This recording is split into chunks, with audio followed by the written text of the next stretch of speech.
নিচে বললে ভুল, ওটা পাতা যেটাই বসে আছে, এটাই হচ্ছে মর্তধাম। তো দেবর্ষি নারদের ইচ্ছা জেগেছে একটু মর্তে যাব। তো নারদ বিনাটা নিয়ে যেই না মর্তে নেমেছে, মর্তধামের একজন মা, শীতেতে সিঁদুর আছে, হাতে শাখা আছে, আলতা পেড়ে শাড়ি পরে আছে। নারদকে দেখতে পেয়েছে, আরে ও মানব, এদিকে এসে, আমার কাছে এসে। মা আমাকে ডাকছিলি? হ্যাঁ বাবা নারদ, আমি তোমায় ডেকেছি, এদিকে এসে তো দেখি তোমার সঙ্গে একটা কথা আছে। বলো মা, কি কথা? নারদ, তুমি তো বৈকুণ্ঠপতি নারায়ণের কাছে থাকো। আচ্ছা, যারা কীর্তন গাই, যারা কীর্তন শুনে, যারা ভগবানের জন্য একাদশীর উপবাস করে, যারা ভগবানকে আরাধনা করে, সেবা পূজা করে, তার শেষ জীবনের গতি কি করে? নারদের চোখ বড় বড় হয়ে গেল। ও মা, এই প্রশ্নের উত্তর তো আমার জানা নেই। সে কি, তুমি ভগবানের কাছে কাছে থাকো, তুমি জানো না? তাহলে কে জানে? মানে একজন জানলে জানতে পারে, যিনি হচ্ছেন চতুর্মুখী ব্রহ্মা। বলে মা তুমি একটু দাঁড়াও, আমি আমার বাবার কাছ থেকে উত্তরটা জেনে আসি। নারদ ছুটে গেল ব্রহ্মলোকে, পিতাকে গিয়ে বলছে, পিতা মর্তধামের এক মা জানতে চেয়েছি, ভগবানকে যারা মনে প্রাণে ভক্তি করে, তার শেষ জীবনের গতি কি হয়? চতুর্মুখী ব্রহ্মা বললেন, নারদ এ প্রশ্নের উত্তর তো আমার জানা নাই।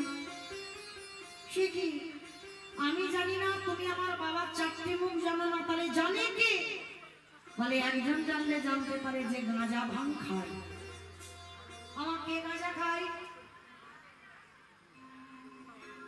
ভোলানাথ গাঁজা খায়, কোনোদিন দেখেছো?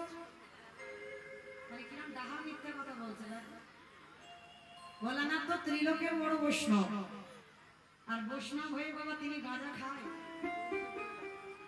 আমাদের গুরু মহারাজদের আদেশ, একটা চা পর্যন্ত আমাদের ধর্মে খাওয়া যায় না। একটা চা কেন? ওটা নেশার মধ্যে পড়ে যায়। তাহলে বৈষ্ণবদের যদি চা বর্জন করতে হয়, তাহলে বাবা বৈষ্ণব হয়ে তাহলে কিসের জন্য ওই বাবা গাঁজা খাচ্ছে? কোনোদিন কোনো গ্রন্থে দেখাতে পারবে না বাবা গাঁজা খায়। বাবা তাহলে আপনারা দেন কেন? বাবা তো ওই ভূত প্রেতের জন্য নেন, বাবা কোনোদিন খায় না, বাবা গাঁজা ভাং খায় না, কারণ বাবা বৈষ্ণব, ত্রিলোকের বড় বৈষ্ণব। আজকে নারদ আর ব্রহ্মা বাপ বেটা বলছে, চলো আমরা শিব ঠাকুরের কাছে যাই। তো শিব ঠাকুরের কাছে গিয়ে প্রশ্ন করছে, হে ভোলানাথ, যারা যারা ভগবানকে ভালোবাসে বা সেবা পূজা করে, তার শেষ জীবনের দুর্গতি কি হয়? কথাটা শুনে বাবা ভোলানাথ বলছে, নারদ এই প্রশ্নের উত্তর তো আমার জানা নাই। সে কি, আমি জানি না, আমার বাবা জানে না, তুমি শিব জানো না, তাহলে জানি কি? মানে একজন জানলে জানতে পারে, যে নামের নাম। নামের নামীটাকে বৈকুণ্ঠপতি নারায়ণ। বলে চলো তার কাছে যাই। ভগবানের কাছে গিয়ে দাঁড়িয়েছে, প্রভু প্রভু, যারা যারা তোমায় ভালোবাসে, যারা যারা তোমায় ডাকে, তার শেষ জীবনের গতি কি হয়? ভগবান হেসে বলল, নারদ এ প্রশ্নের উত্তর তো আমার জানা নাই। সর্বনাশ, আমি জানি না, আমার বাবা জানে না, শিব জানে না, তুমি নারায়ণ জানো না, তাহলে জানে কে এই প্রশ্নের উত্তর? ভগবান বলছে, শোনো নারদ, তোমার প্রশ্নের উত্তর মর্তের মাটিতে এক ভক্ত দিতে পারবে। ঠাকুর মর্ত, ওইখানে তো লোক শুধু খেতে যায়, ঘুমাতে যায়, আর সিরিয়াল দেখতে যায়। বলে নারদ, ওরা খাক, ঘুমাক, আর টিভি সিরিয়াল দেখুক, আর মোবাইল দেখুক, যাই করুক না কেন, তার মধ্যে দিয়েও আমার এমন এমন ভক্ত আছে, যাদের চরিত্র শ্রবণ করলে তোমার হৃদয়ে দুলে উঠবে। তা ভগবান বলছে, নারদ চলো, আমারও অনেকদিন মর্তে যাওয়া হয়নি, আজকে আমি যাব এক ভক্তের বাড়িতে। তো প্রভু এই বেশে তো গেলে হবে না, কি গো মাই ভাই, ভগবান যদি দুম করে এখানে নারায়ণ রূপে নামে, দেখতে পারবেন? কেউ কানা হবো, কেউ পড়া হবো, কেউ বোবা হয়ে যাবো, ভগবান দেখবার নয়ন এখন আমাদের তৈরি হয়নি। তাহলে কি করতে হবে? ভগবান বলছে চলো ছদ্মবেশ ধারণ করি। ব্রহ্মা বিষ্ণু মহেশ্বর আর নারদ চারজনে ছদ্মবেশ ধরেছে, বৈষ্ণব রূপ ধরেছে, আর বৈষ্ণব রূপ ধরে ভক্তের বাড়িতে আসছে, মর্তের মাটিতে। ভক্ত আছে কোথায়? মথুরা জেলার অন্তর্গত অবন্তী নগর গ্রাম। সেথায় সন্দীপনীর বাড়ি করিব বেশনান। মথুরা জেলার অন্তর্গতে অবন্তী নগরের মা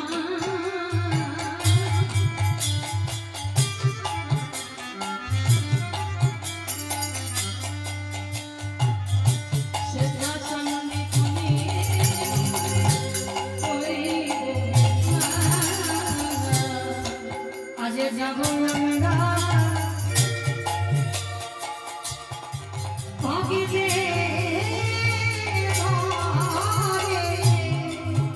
বলে যাব আমরা সেই ভক্তের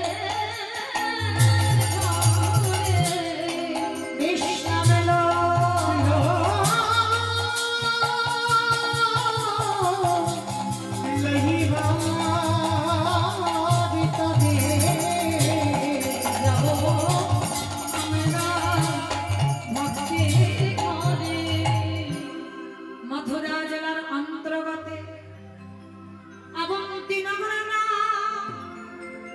ওই অবন্তী নগর গ্রামে ভগবানের ভক্ত বাস করে, যার নাম হলো সন্দীপন। এইবার মায়েরা একটু মন প্রাণ দিয়ে আস্বাদন করবেন এই সন্দীপনী মনি কেমন ভক্ত। প্রতিদিন ব্রহ্ম মুহূর্তে ঘুম থেকে উঠে যমুনা স্নানে যায়। ব্রহ্ম মুহূর্ত কাকে বলে?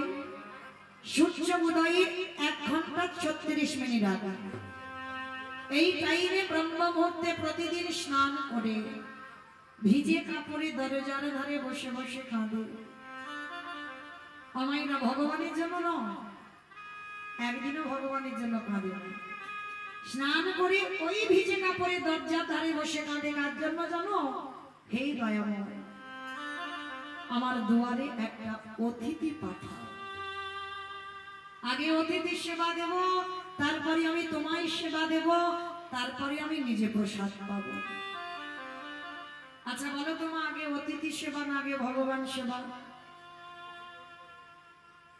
অতিথি সেবা জানি সবাই, মানে কত? এখানে প্রত্যেকটা মায়ের আমরা জানি আগে কিন্তু অতিথি। আচ্ছা বলো তোমার মতো অন্ন ব্যঞ্জন আছে, মানে ভাত ডাল আছে, আর সেই সময় যদি কোনো ভিক্ষুক এসে বলে মা দুটো খেতে দিবি মা, একটা কথা মনে রেখো, ভগবান কোনোদিনই নিজ রূপ ধরে আসে না। ভগবান সর্বদা আসে বাবা ছদ্মবেশে অতিথি রূপ ধারণ করে। আর সেই অতিথি যখন আমাদের খাওয়ার সময় আসে, আমরা অনেক মায়েরা বলি এই যে এখন আমার হাত জোড়া, তুমি অন্য বাড়ি রাখো, এখন খেতে টেতে দিতে পারবো না। কিংবা অনেকে বলে না হাত জোড়া তুমি অন্য বাড়ি যাও। মনে রেখো, দুয়ার থেকে একটা বৈষ্ণব, একটা অতিথি, একটা ভিক্ষু যদি দুয়ার থেকে চলে যায়, শত শত জন্মের পূর্ণের ফল সে সঙ্গে করে নিয়ে চলে যায়। ওই জন্য চেষ্টা করবেন বাড়িতে যদি কোনো ভিক্ষুক আসে সবার প্রথমে বসবার জায়গা দিয়ে 1 গ্লাস জল অন্তত দান করতে। একজন যদি চলে যায় তাহলে শত শত জন্মের পূর্ণের ফল নষ্ট হয়। তো আজকে সন্দীপনী মনির দিনটা কেমন দেখেন মা। সকালবেলা 3 জন ভক্ত সেবা দিয়েছে। এইবার ভক্ত সেবা দিয়ে এবার ভগবানের চরণে যা ভিক্ষা করে পেয়েছি রন্ধন করে ভগবানের চরণে দিয়েছে। দয়াময়, সেই ছোট্টবেলা থেকে তোমায় ডাকছি, সেই ছোট্টবেলা থেকে তোমায় ভালোবাসছি, এখনো কি আমার ডাক তোমার চরণে পৌঁছে?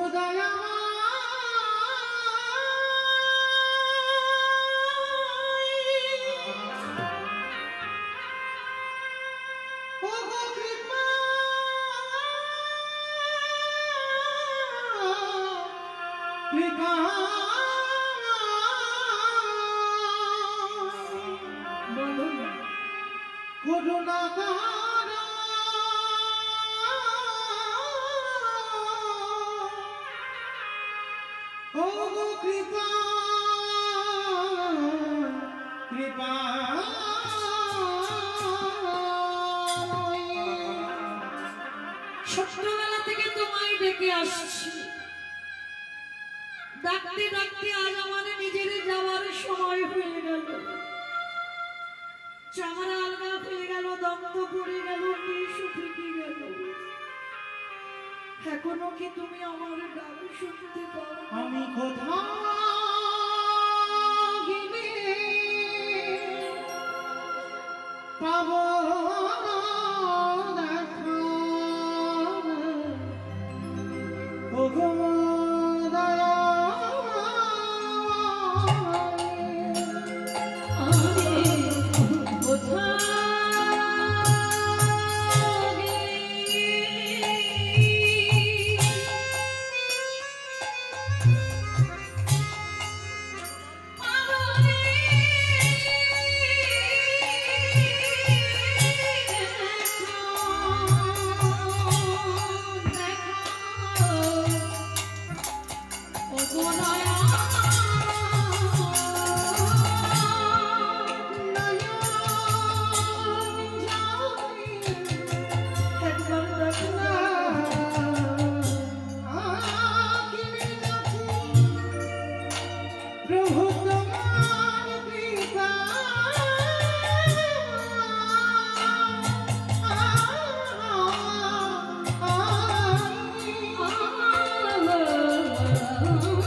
বাবা, মানুষের ডাক আর ভগবানের ডাকে তফাৎ হবে না? যেই না ভগবান ডেকেছেন আর হৃদয়ে জোড়ানো ডাক, ও ডাক সবাই শুনতে পারে। আর যে একবার শুনতে পেয়েছে এই ডাক,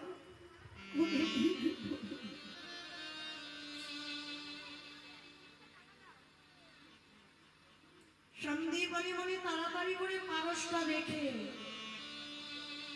দরজায় গিয়ে দেখছে চারজন বৈষ্ণব দাঁড়িয়ে আছে। বাবা বাবা বাবা, আজ আমার কত দিনটা শুভ। আজ আমার সকালবেলা 3 জন ভক্ত সেবা দিয়েছি, আবার দুপুরবেলা 4 জন বৈষ্ণব। এই জায়গাটা একটু ভাবেন না, যে নিজের পেটের ভাত জোগাড় করতে পারে না, সে আজকের অতিথি সেবা দেওয়ার জন্য কাঁদছে।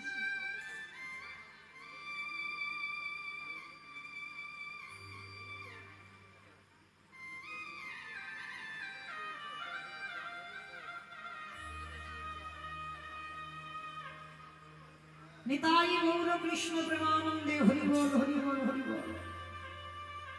এই জগতে বাবা সন্দীপনী মনে যেই না এসে দেখছে 4 জন বৈষ্ণব বসবার জায়গা দিয়েছে, চরণ যুগল ধৌত করে দিয়েছে। বলুন আপনাদের জন্য কি ব্যবস্থা করতে পারে? ভগবান করজোর করে বলছে, হে মনিব, কিছু খেতে দিতে পারো? এই জায়গাটা মায়েরা খুব মন দিয়ে শুনবে। ভগবান হয়ে ভক্তের বাড়িতে ছদ্মবেশে আঁচল পেতে ভিক্ষা চাইছে, কি গো দুটি খেতে দিতে পারো? যার আছে ভগবান তার বাড়ি যায়, যার কিছু থাকে না ভগবান তার বাড়ি যাওয়ার জন্য। কারণ যার আছে গো সে দেয় না, আর যার কিছু নেই সে দেবার জন্য করে। যার আছে বাবা দেখবেন হরিনামে 10 টাকা চাঁদা দেবে, আর যার কিচ্ছু নেই সে 50 টাকা বের করবে। এটাই বাস্তব। তো সন্দীপনী এসে বলছে আমার সেবার ব্যবস্থা করতে পারবে? ঠিক আছে আপনি বসেন, আমি দেখছি আপনার জন্য কি ব্যবস্থা করা যায়। ছুটে গেল ঘরে, গিয়ে বাবা চালের হাঁড়িটা খুলে দেখে না একটাও চাল ডাল পড়েনি। গেল কোথায়? চাল ডাল তো ছিল হাঁড়িতে, তাহলে গেল কোথায়? মায়েরা একটা কথা আমি আপনাদের বলে যাই, একটু সাবধানে থেকো। এই আমার কথা যদি কারোর মনে থাকে, সাবধানে থেকো। কেন বলছি? যারা লক্ষ্মী, কালী, দুর্গা, সরস্বতী, মনসা, শীতলা ভক্ত তাদের পার আছে। যারা এখানে কৃষ্ণ ভক্ত হয়েছে তাদের বলে যাচ্ছে একটু সাবধানে দেখো। কেন জানো? যে করে আমার আস তারে করি সর্বনাশ কিন্তু নয়। এই ভুল কথাগুলো আমাদের শুনতে হবে না। যে করে আমার আজ তারে করি সর্বনাশ, আমার ভগবান জীবনে ভক্তের সর্বনাশ করে? ভক্ত তো প্রাণ, ভক্ত তো জীবন। আর ভক্ত যদি জীবন হয়, ভক্ত যদি প্রাণ হয়, তাহলে ভগবান ভক্তের সর্বনাশ কি করে করে? কথার বোঝার ভুল। যে করে আমার আজ তারে করি সর্বনাশ। সর্বনাশ মানে আত্মীয় পরিজন, বন্ধু বান্ধব, তুমি যাকে বেশি ভালোবাসো, ভগবান বলছে ওইটাকে আমি আগে কেড়ে নেব। সব থেকে যাকে বেশি তুমি ভালোবাসো, আর ওটাকে যদি কেড়ে না নিই, ও তো সম্পূর্ণ আমার চরণে দেহ মন প্রাণটা দিতে হচ্ছে।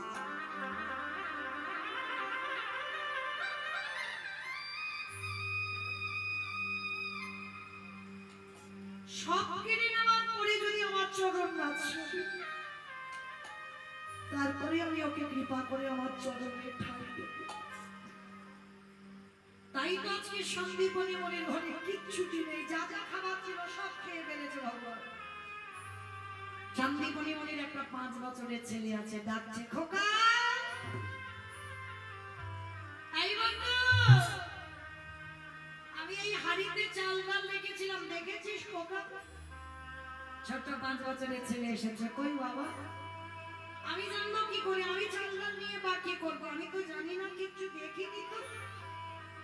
বাবা তুমি কাঁদছো কেন? খোকা রে, আমার বাড়ির 4 জন বৈষ্ণব এসেছে, কি দিয়ে সেবা করবো? কিচ্ছু জীবনে নেই। ও এই জন্য কাঁদছো? দাও ঝোলাটা একটু দাও তো দেখি, আমি একটু গ্রাম থেকে ভিক্ষে করে এনে দিই। তুই পারবি? কেন পারবো না? এই হলো সন্তান। প্রথম থেকেই বলে যাচ্ছে সন্তান তৈরি করতে হবে। সন্তান তৈরি করেছে যদি বাবার দুঃখে দুঃখী না হয়, মায়ের দুঃখে দুঃখী যদি না হয়, সেই পুত্র তো পুত্রের সমান হয়ে যায়। বাবা মা কষ্ট পেলে সন্তান যদি কষ্ট পায়, তবে তুমি সেই সন্তানের জন্ম দিয়ে তুমি সৌভাগ্যশালী হবে। আজকে কি করেছে বাবা? ছোট্ট ছেলেটা বাবাকে বলছে দাও ঝোলাটা একটু দাও, আমি একটু গ্রাম থেকে ভিক্ষা করে আনি। আজকেই কাঁধে ঝোলাটা নিয়েছে, বাবাকে সাষ্টাঙ্গে দণ্ডবত প্রণাম। প্রণাম করে বলছে বাবা আমি আসছি, কয়েকটা বাড়ি ভিক্ষা করেই আমি চলে আসবো। পাশে আছে ভগবানের মন্দির, ভগবানের মন্দিরে গিয়ে জানাচ্ছে প্রভু আমার জন্য নয়, আমার বাবা মার জন্য নয়, আমি যাচ্ছি বৈষ্ণব সেবায় ভিক্ষা। দেখো আমি যেন একটু চাল ডাল পাই। ভগবান মনে মনে করছে ব্যাপার জব্দ তো করতে হবে, একটু ঘষে মেজে নিতে হবে। ও আমার ভক্ত না, আমার নকল ভক্ত। কিরকম ঘষে মেজে নিচ্ছে জানো? ভগবান নিজের দেহ থেকে একটা বটুর মূর্তি বের করে, আর বটুর মূর্তি বের করে আজকে আসল বটু যাওয়ার আগে ভগবান বটু সেজে গোটা গ্রাম ভিক্ষা করে নিয়ে চলে এসেছে। আচ্ছা বলো তো মা, আপনাদের এই গড়িয়াতে ভগবান যদি একটা ছেলে 5 মিনিট আগে গোটা গ্রাম ভিক্ষা করে নিয়ে গেছে, ওই ছেলেটা যদি আবার 5 মিনিট পরে আপনাদের এই গড়িয়াতে আসে, আপনারা ভিক্ষা দেবেন? দেবেন? মেরে তাহা করবে না। আজকে ভগবানের লীলাটা দেখেন কেমন। এইবার বটু কি করেছে, ভিক্ষায় যাওয়ার আগে ভগবান তো ওর রূপ ধরে ভিক্ষা নিয়ে চলে গেছে। এইবার আসল বটু যাচ্ছে, কৃষ্ণ ছাড়া কে যাচ্ছে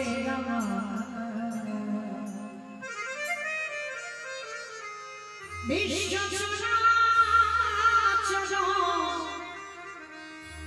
মাঝে বিশ্ব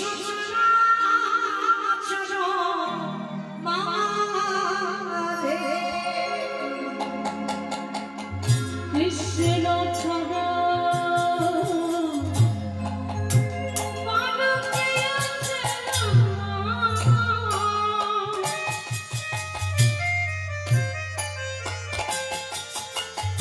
বিশ্ব চরাচর মাঝে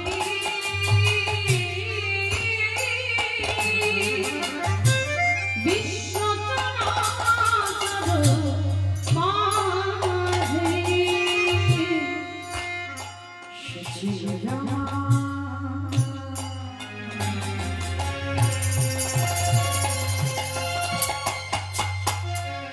দুঃখ সুখে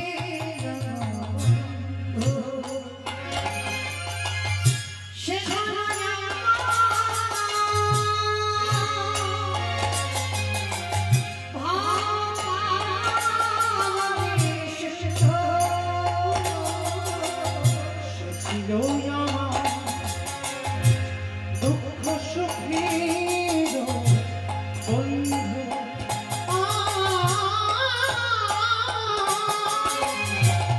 সে হলো আমার ভাবনারে সিন্ধু।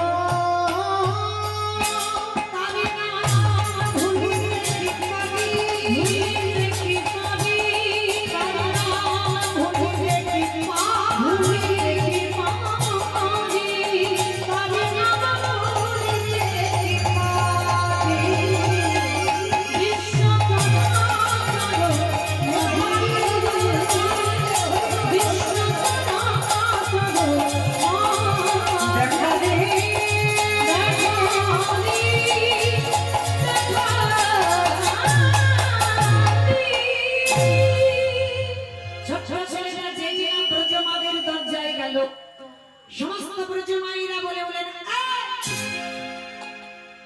সকালবেলা তোর বাবা ভিক্ষা করে নিয়ে গেল, তুই 5 মিনিট আগে ভিক্ষা করে নিয়ে গেলি, আবার তোর বাবা তোকে পাঠিয়েছে, দেখাচ্ছি মজা তোকে দাঁড়া।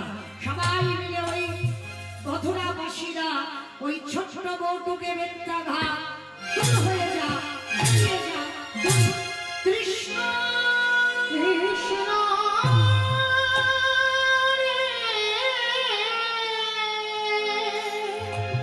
এত মারা মেরেছে, ছেলেটার অঙ্গ থেকে রক্ত ঝরে ঝরে পড়ছে। বটু বলে উঠলেন, শোনে কৃষ্ণ, এ জীবনে যদি অতিথি সেবা দিতে না পারি এ জীবন আর রাখবো না। এই জীবনে আমি যমুনার জলে ত্যাগ করে দেব। আর যেই না বললো যমুনার জলে ত্যাগ করে দেব, ভগবান ওদেরই বাড়িতে তো ছদ্মবেশে বসে আছে। মনে মনে চিন্তা করলো, এই রে, ভক্ত যদি ওই জলে ডুবে মরে যায়, আমাকে তো কেউ ভগবান বলবে না। না না না, ছেলেটাকে বাঁচাতে হবে, কিন্তু কি করে বাঁচাবো, কি করে মনে পড়ে গেছে। মনে মনে ভাবলো, আজকে আমি একটা পাখি রূপ ধরে ওকে বলে দেব, মথুরায় কেউ ভিক্ষা দেয়নি তো কি হয়েছে, বৃন্দাবন চলে যায়, আর বৃন্দাবন গেলেই চাল ডাল পেয়ে যাবে। চক্রবটু গাছতলায় বসে বসে কাঁদছে, আর ওদিকে ভগবান একটা পাখি হয়ে কানের কাছে উড়ে গেল। এই বটু, তোকে মথুরায় কেউ দিল না তো, চলে যা তুই বৃন্দাবন, আর বৃন্দাবন গেলেই তুই চাল ডাল পাবি। ছোট্ট ছেলের মনে বড় আনন্দ, আর নাচতে নাচতে নাচতে নাচতে নাচতে নাচতে পুটলিটা আজকে নিয়ে গেছে কোথায়, ওই যমুনার ঘাটে। বিশাল বড় যমুনা, মাঝি নাই, নৌকা নাই, পার হবে কি করে, ছেলে সাঁতার জানে না। মায়েরা বলো তো দেখি, যে ছেলে সাঁতার জানে না সে ছেলে কি নদী পার হয়ে পারবে? পারবে বাবা কোনোদিন? কিন্তু না পারে কিসের জন্য? বিশ্বাস। ভগবানের প্রতি বিশ্বাস রাখতে হবে। ঠাকুর রাখতে গেলে তুমি রাখো, মারতে গেলে তুমি মারো। চলো আজকে দেখি কি হয়। শুনেছি বিপদে পড়ে তোমার নাম করলে নাকি পার করে দাও। চোখ দুটো বন্ধ করি, একেবারে নেমে গেছে বটু জলের মধ্যে, গলা পর্যন্ত জলে নেমে গেছে, কিন্তু চোখ খোলেন। মারলে যমুনা তুই মারবি, আর রাখলে তুই রাখবি। এক বুক বিশ্বাস নিয়ে জলে নেমে গেছে গলা পর্যন্ত, আর মনের আনন্দে বলছে দয়ালে তোমার লীলা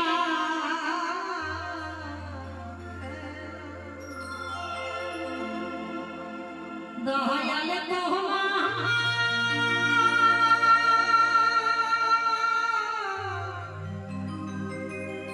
লীলা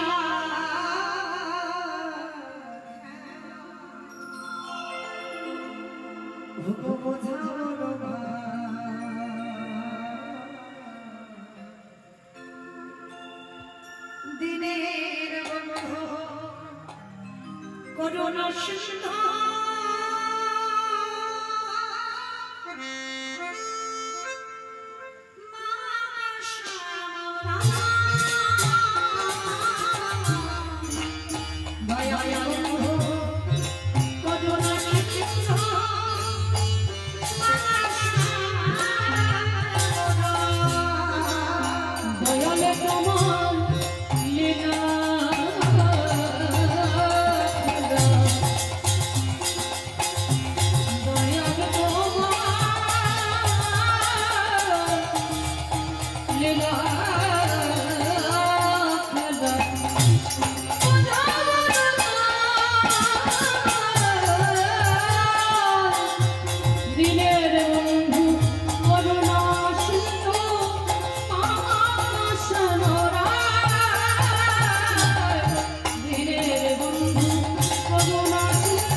কৃষ্ণ তোর এত অহিতুকি কৃপা। ছোট্ট ছেলেটা বৃন্দাবনে চাল ডাল আলু সবজি যা যা দরকার পুডলিতে করে বেঁধে দিয়েছে। বেঁধে নিয়ে যমুনা পার হবে, অত সোজা নয়। প্রথমবারে বৃন্দাবনবাসীর কাছে মার খাইয়েছে, এইবার দ্বিতীয়বারে ভগবান কচ্ছ হয়ে জলের তলায় বসে আছে, ভক্তকে পরীক্ষা করবে। আমাইরা ভগবান একবার কচ্ছ হয়েছিল জানো তো, সমুদ্র মন্থনের জন্য। ভগবানের 10টা অবতার, সত্যতে খালি 5টা হয়েছিল, মৎস্য কুর্ম বরাহ নৃসিংহ বামন। সত্যতে ত্রেতাতে 2টোই রাম, একটা ভৃগু বংশের যমদগ্নি রৌরসী মা রেণুকার গর্ভে জন্ম নিল ভিগুরাম বা পরশুরাম, আর একটা ক্ষত্রিয় কুলের রাজা দশরথী রৌরসী মা কৌশল্যার ঘরে জন্ম নিল দাশরথী রাম বা সীতাপতি রাম, দুটোই রাম।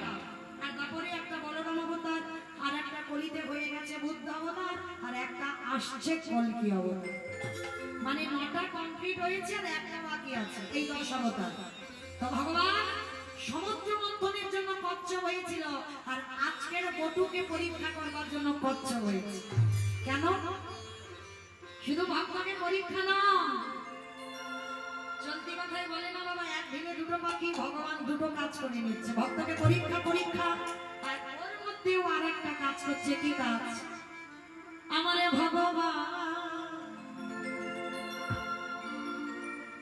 ওই ভক্ত চাচা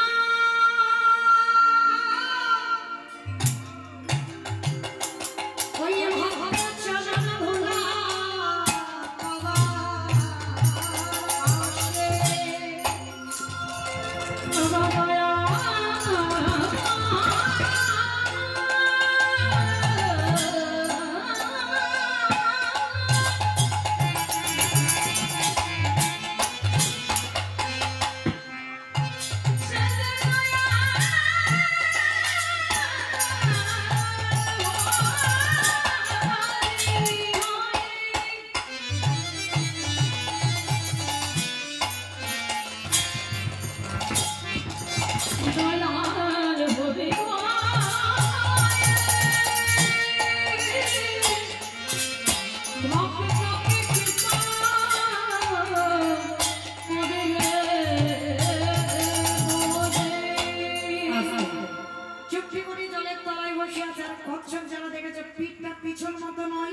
বটু তো জানি না চাল ডালটা বৃন্দাবন থেকে নিয়ে যেই না বাবা পা পড়ত করে একেবারে কচ্ছপের পিঠের উপর, আর যেই না পিঠের উপরে পা, সঙ্গে সঙ্গে পা পিছলেই বটু একেবারে যমুনার জলে।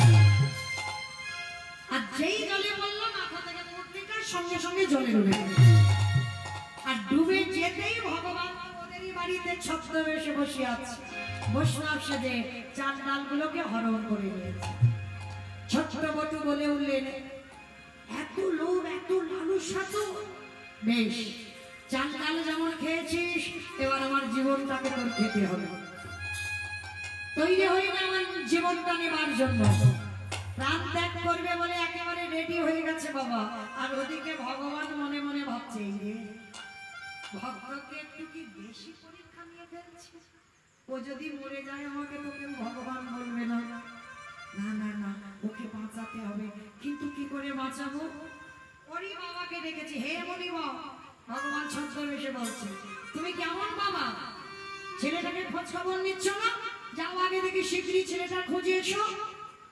যেই না আমার ভগবান গোপী অতিথি বলল, আর সন্দীপনি মনি ছেলেটার খোঁজে গেল ছুটে যমুনার ঘাটে। আর গিয়ে দেখতে ছেলেটা গলা পর্যন্ত জলে নেমে আছে, আর তাড়াতাড়ি করে বাবা গিয়ে ডাকছে, এই বাবা! সর্বনাশ, ছেলে সাঁতার জানে না, জলে আগে ওঠ বলছি, শিখিয়ে অত সোজা নয় মরাটা। মরি বললে মরা হবে বাবা? কি না, মরি বললে মরা হবে? সে তুমি সাঁতার জানো না জানো, যদি এই জায়গাটায় বেকার থাকে তো তবে তোমার মৃত্যু হবে। আপনারা বলবেন কেন একটু বিষ খেয়ে মরে যাবো? বলে না, খাও খাও, একটু আড়ালে খাও। কেউ যদি দেখে ফেলে বাবা, হাসপাতালে যে একবার যাবে দ্বিতীয়বার আর খাবে, তাই না? তাহলে মরি বললে মরা হবে না। ওই জন্য শাস্ত্র বলছে বাবা, কেউ খেয়ে মরে, কেউ খাইয়ে মরে, কেউ নিয়ে মরে, কেউ দিয়ে মরে, কেউ শুনে মরে, কেউ দেখে মরে, কেউ বলে মরে, কেউ ভালোবেসে মরে।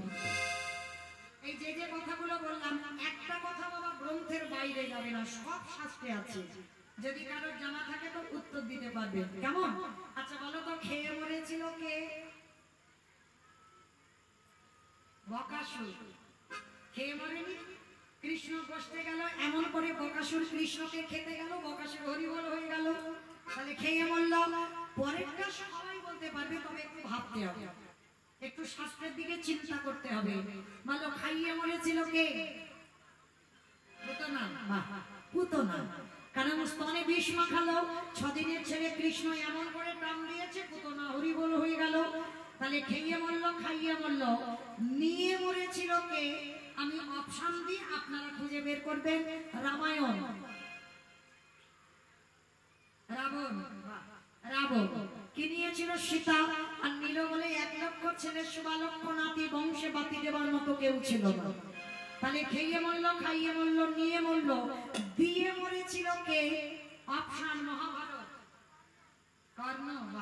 কর্ণ, সুন্দর। কারণ কর্ণ কবচ কুণ্ডলটা দিল বলেই কিন্তু কর্ণ বধ হয়েছিল, না হলে হতো না।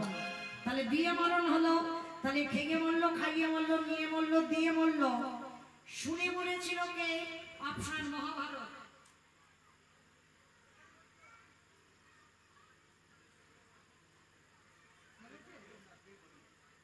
একটু জোরে বলো, আমি আমার কানে একটু কম শুনতে পাই।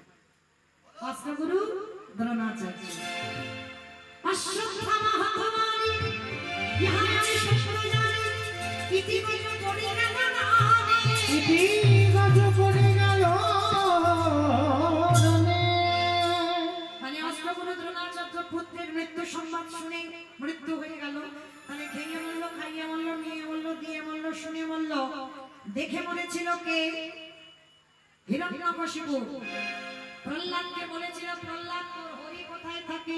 বলে যেদিকে তাকাবো সেদিকে আমার হরি আছে। এই ফটিকতম্বে তোর হরি আছে? বলে আছে। ভগবান কতটা দীনতার প্রতিমূর্তি দেখে, ভক্তের জন্য রড বালি সিমেন্টের ভিতরে বসেছিল, আর যেই না আঘাত করলো ওর ভিতর থেকে দেহটা মানুষ আর মুখটা পশুর মতো নিয়ে বাহির হলো। কোন রূপ ধরেছিল?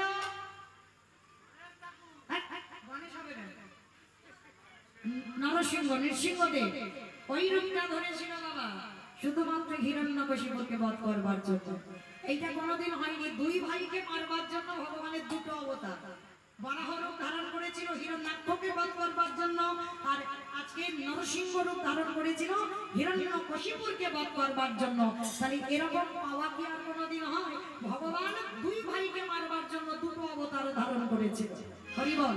তো আজকে ভগবান কি করেছে? ওই রূপটা ধরলো কেন? অন্য রূপ কি ধরতে পারত না? বলে পারত। তাহলে ধরলো কেন? একটা আশীর্বাদ হিরণ্যকশিপুরকে দেওয়া ছিল। কি আশীর্বাদ? তোকে কোনোদিন কেউ নারী নয়, পুরুষ নয়, পশুতে মারতে পারবে না, জলে নয়, স্থলে নয়, অন্তরিক্ষে মারতে পারবে না, দিনে মারতে পারবে না, রাতে মারতে পারবে না, মাসে মারতে পারবে না, বারে মারতে পারবে না। আর মূর্খ হিরণ্যকশিপুর ভেবেছিল তাহলে তুমি অমর। ভগবান তো পাগল নয়, একটা জায়গায় ফাঁকা রেখেছিল বাবা। দেখেন দেহটা মানুষ, নারী তো নয়, আবার মুখটা পশু, মানে পশুও বলা যাবে না। ওই রূপটা ধরে হিরণ্যকশিপুর বধ করলো। জলে নয়, স্থলে নয়, অন্তরিক্ষে নয়, মেরেছিল কোথায়? জানো দেশে, যার জন্য ভগবানের এই জায়গাটা শ্মশান। আবার বলছে দিনে নয়, রাতে নয়, দিন রাতের মাঝখানে মেরেছিল। কখন? না, গোধূলি বেলা, দিনের শেষ সন্ধ্যার সময়, ওই সময় মারলো। আবার বলছে মাসে মারেনি, বারে মারেনি। এইটা একটা কিরকম মতো কথা হচ্ছে না? বলে মাসে মারেনি, বারে মারেনি। কোন মাসে মেরেছিল?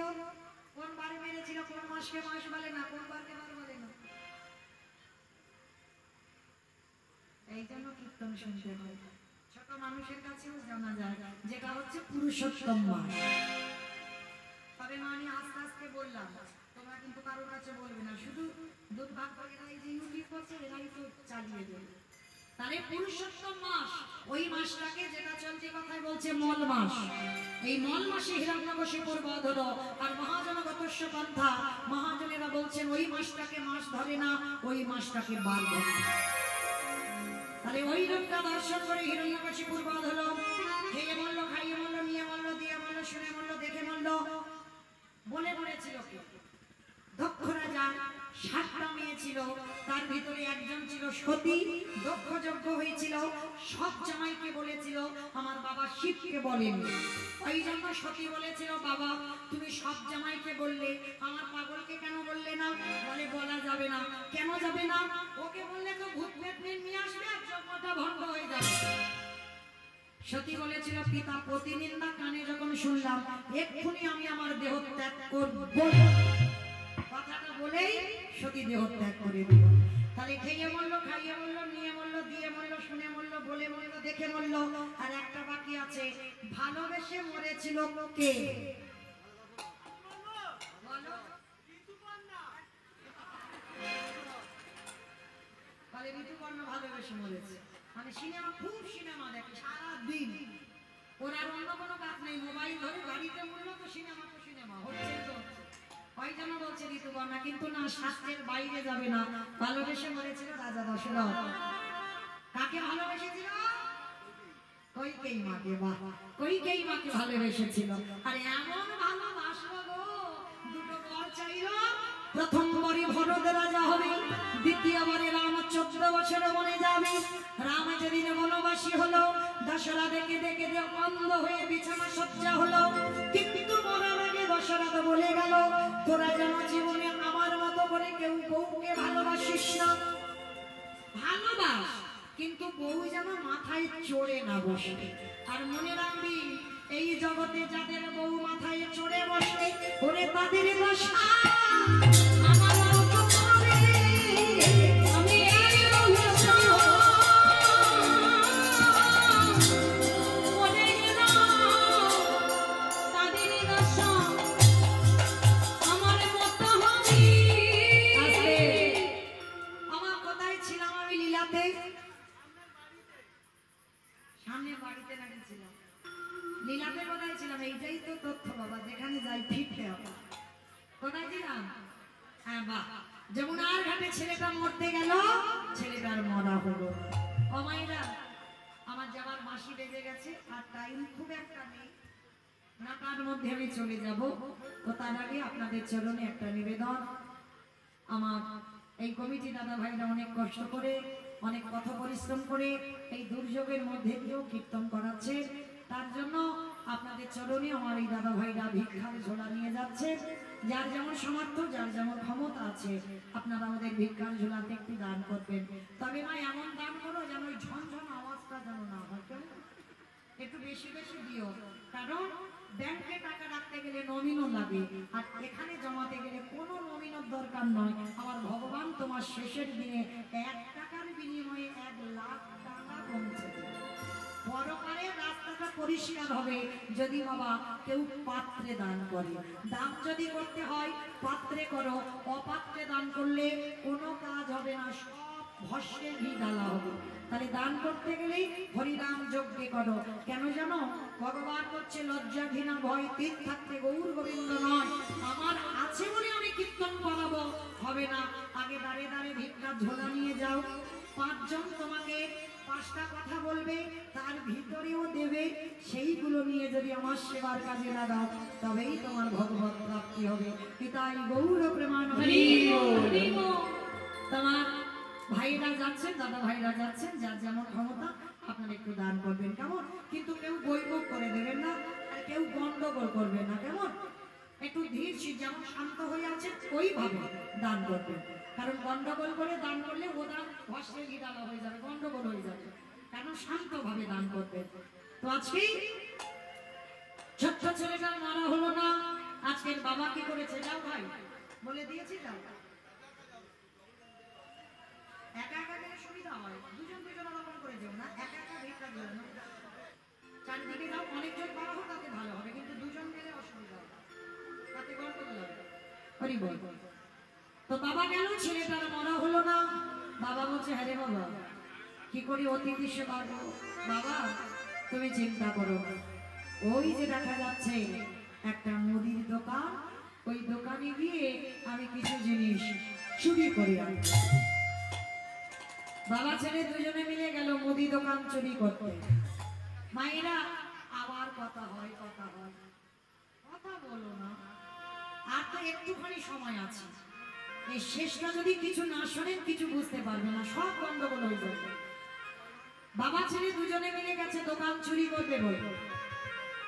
ভগবান মনে মনে ভাবলেন, প্রথম পরীক্ষা করেছি, তোর রূপ ধারণ করে লোকের বাড়িতে ভিক্ষা করে এনে মার খাইয়েছে, দ্বিতীয়বারেই কচ্ছপ রূপ ধরে চাল ডালটাকে খেয়েছি, এবার তৃতীয়বার। এই পরীক্ষায় যদি তুই উত্তীর্ণ হোস তবেই জানবো চিরকালের জন্য। আর এই পরীক্ষা যেন কারোর জীবনে দিতে না হয়। গোল করে গর্ত করে বটু প্রবেশ করেছে ওই গর্তের ভিতরে। চাল ডাল আলু সবজি ভালো করে মেপে নিয়ে ওই গর্তের বাইরে এসেছে। বাবা যাও, তুমি তাড়াতাড়ি গিয়ে রান্নার ব্যবস্থা করো, তুমি বিলম্ব করো না, যাও তাড়াতাড়ি যাও।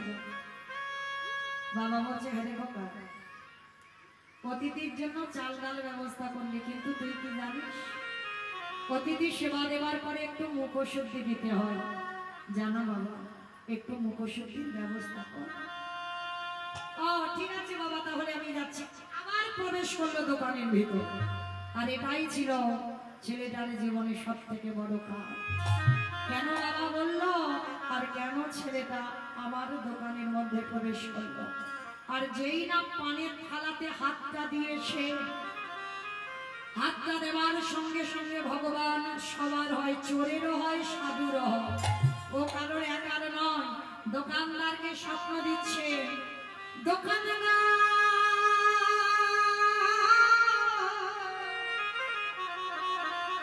তুমি অমন করে গালে নিদ্রায় ঘুমায়ো না, একবার জেগে দেখো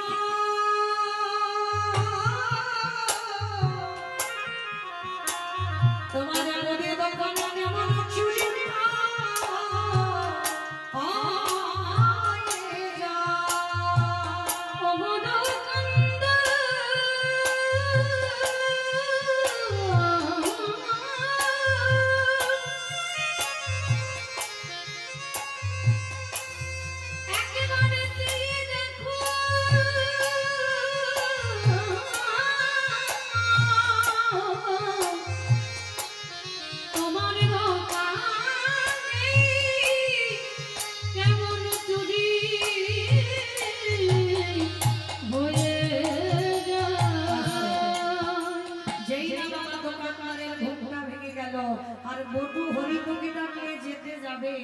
পাটা লেগে পানের থালাটা উল্টে পড়ে গেল।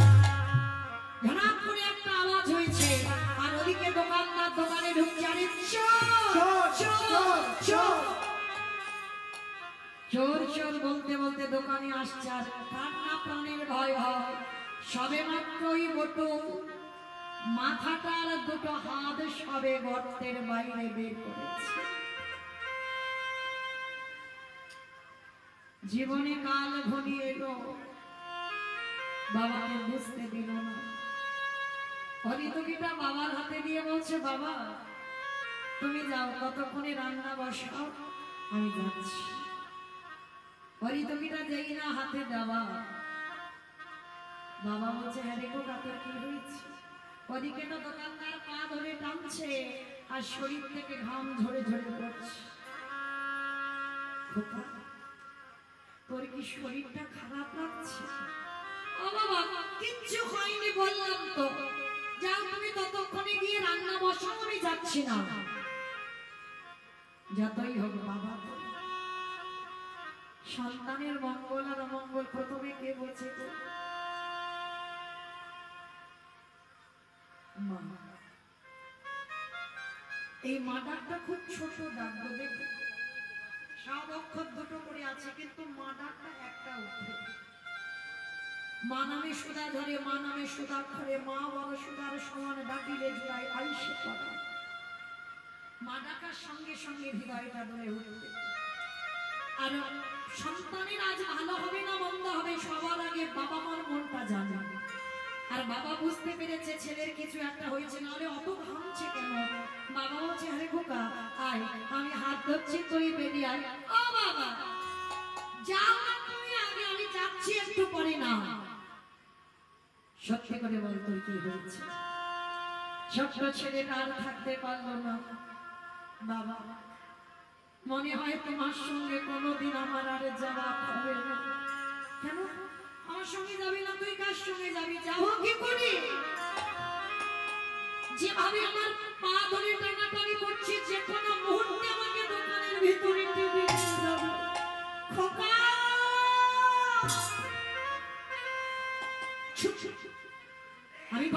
বলেছিলাম তুই চুরি করতে গিয়ে ধরা পড়বি, তুই সেটাই করলি। এতদিন পরে আমাদের সেবা ধর্মের অবমাননা হলো। বাবা একটা কাজ করো, কাল সকালে যাতে কেউ বুঝতে না পারে আমি চোর, তুমি আমার বাবা, তার বিনিময়ে তুমি একটা কাজ করো। বল বাবা কি করতে হবে, তুই একবার বল, যেটা বলবি আমি সেটা করবো, বল কি করতে হবে। শোনো বাবা, কাল সকালে যাতে কেউ জানতে না পারে, বুঝতে না পারে আমি তোমার ছেলে, তুমি আমার বাবা, ওই অস্ত্রটা দিয়ে তুমি আমার মস্তকটাকে ছেদন করে নিয়ে পালিয়ে যাও। খোকা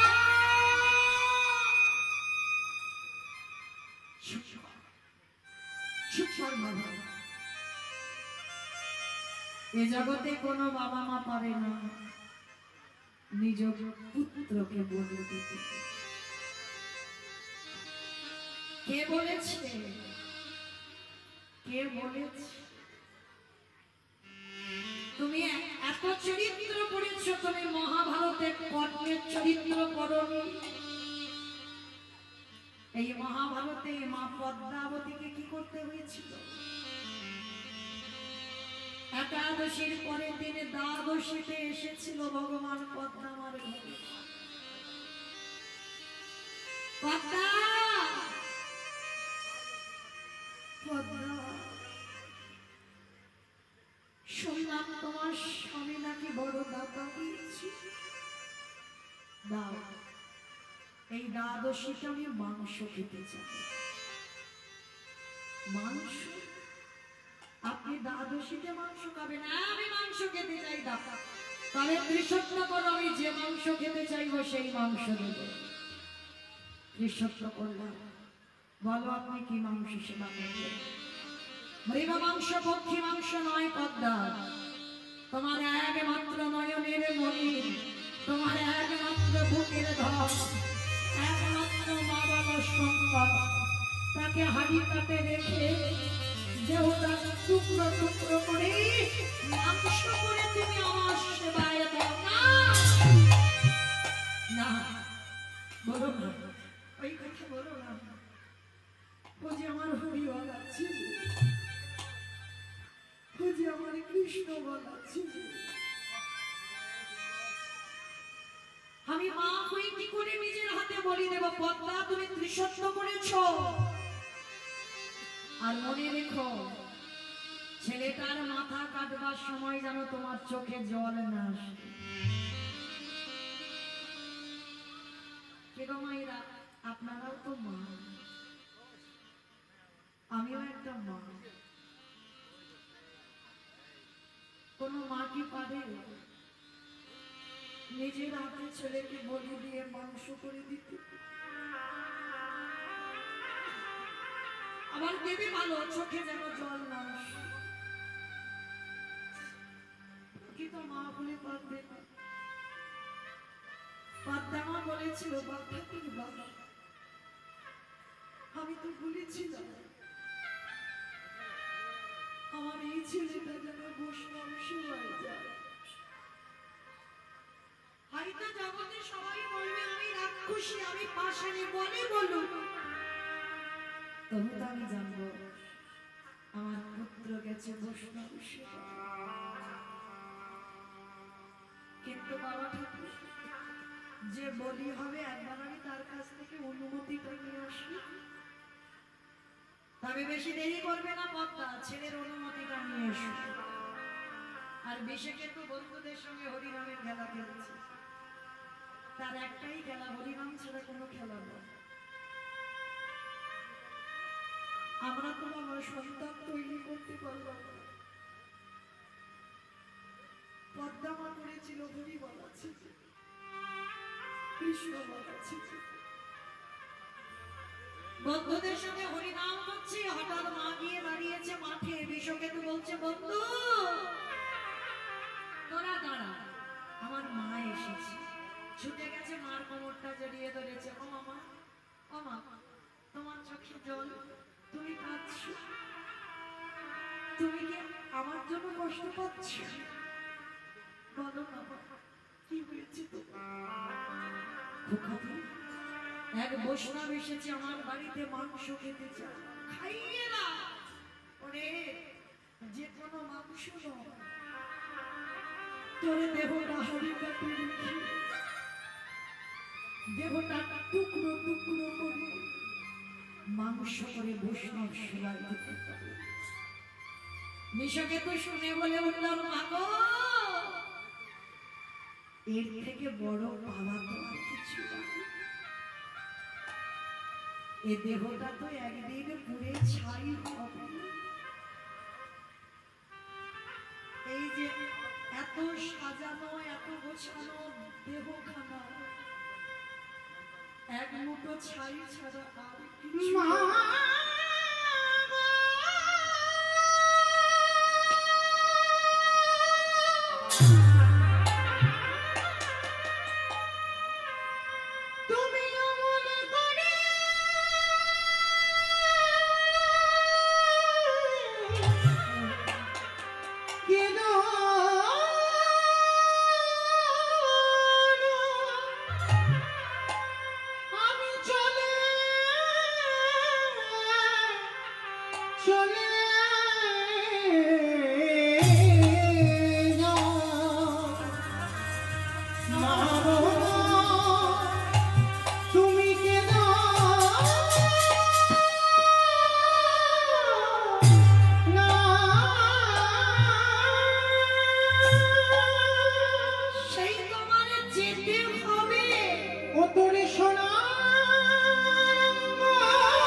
উড়ে যাবি উড়ে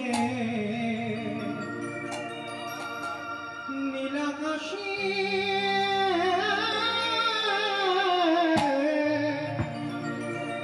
কইলারি ধোয় উত্তর সোনার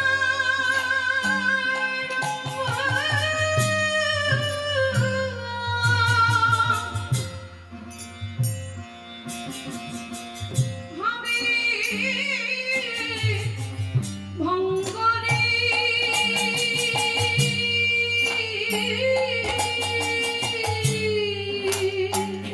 আমার হাসি মুখে বিদায় দাও।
দিয়েছিল।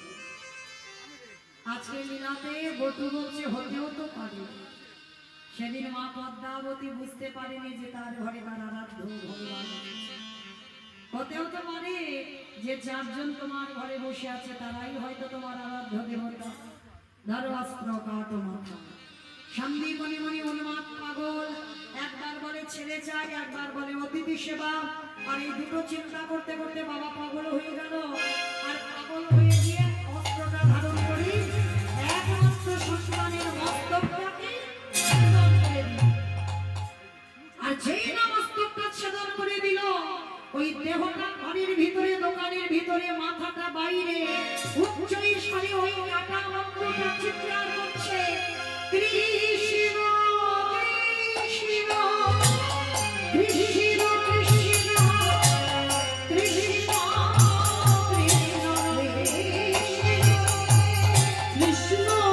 কৃষ্ণ কৃষ্ণ কৃষ্ণ কৃষ্ণ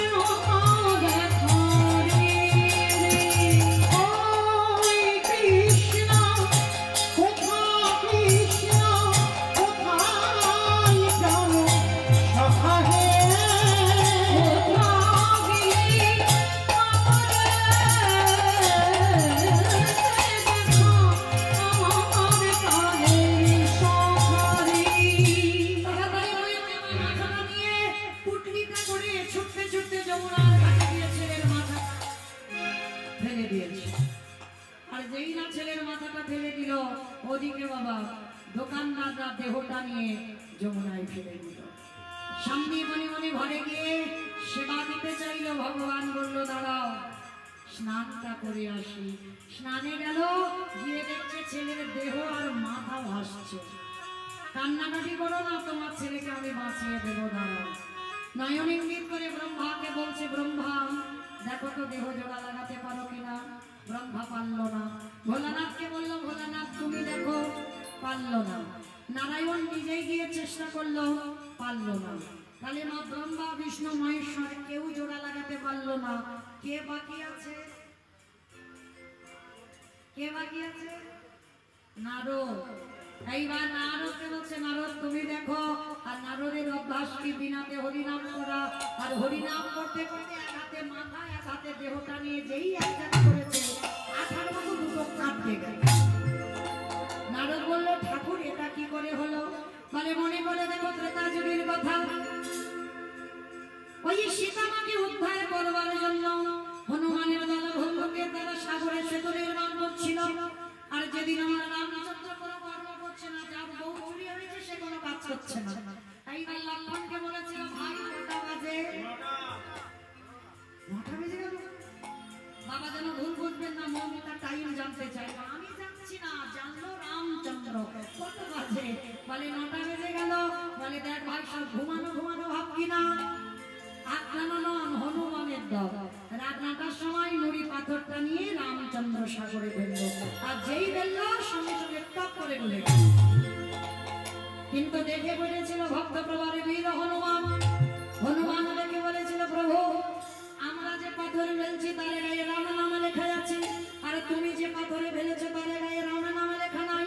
তুমি বোধহয় জানো না, আজ রামেশ্বরে গিয়ে রেখে আসবেন ওই রামের নামের গুণে শিরা।